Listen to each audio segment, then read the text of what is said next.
sudah berbincang sejenak tentang dampak pengoboran minyak ilegal, dan untuk selanjutnya kita akan lanjutkan ke berita lainnya. Saudara, Dinas Pertanian Kabupaten Aceh Besar memeriksa gangguan penyakit reproduksi program upaya khusus sapi induk wajib bunting UPSUS-SIWAP 2018 di Desa Gendring, Kecamatan Darul Imarah, Aceh Besar kemarin. Kegiatan tersebut merupakan kelanjutan dari program Kementerian Pertanian dalam UPSUS-SIWAP. Pada tahun kedua ini sebanyak 200 hingga 300 ekor sapi indukan milik masyarakat di Desa Gendring, Kecamatan Darul Imarah yang akan ditanggulangi gangguan penyakit reproduksinya. Secara berkesinambungan, semua sapi indukan di Kabupaten Aceh Besar akan terobati secara gratis gangguan reproduksinya dan mampu menghasilkan anakan sapi.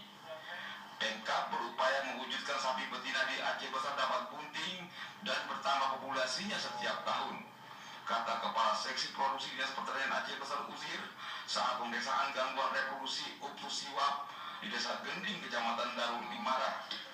Ditargetkan dalam kegiatan ini Kabupaten Aceh Besar bersama Balai Veteriner Medan dan BPDB Aceh dapat menanggulangi gangguan reproduksi 750 ekor dan inseminasi buatan 4.000 aksetor.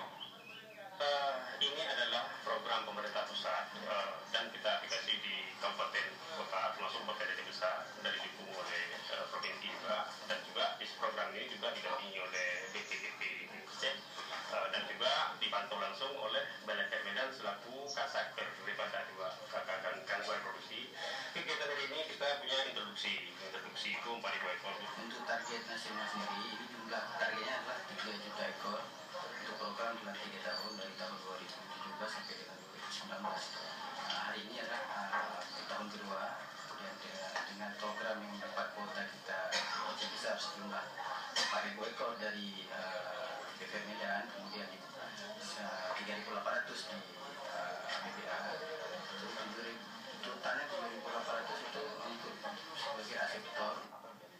Uzir menjelaskan tindakan diberikan kepada sapi indukan itu sesuai dengan populasi yang ada dan tahapannya mulai dari penyembuhan reproduksi, sinkronisasi birahi, dan inseminasi buatan atau IB. Jika sapi indukan kurang pakan, akan diberikan asupan gizi berupa vitamin. Begitu juga sedang masa birahi, diberikan inseminasi buatan. Pada pemeriksaan gangguan reproduksi ini, Dinas Pertanian Aceh Besar menerjunkan sejumlah inseminator sukarelawan dan tenaga medis. Tim Liputan TVRI melaporkan.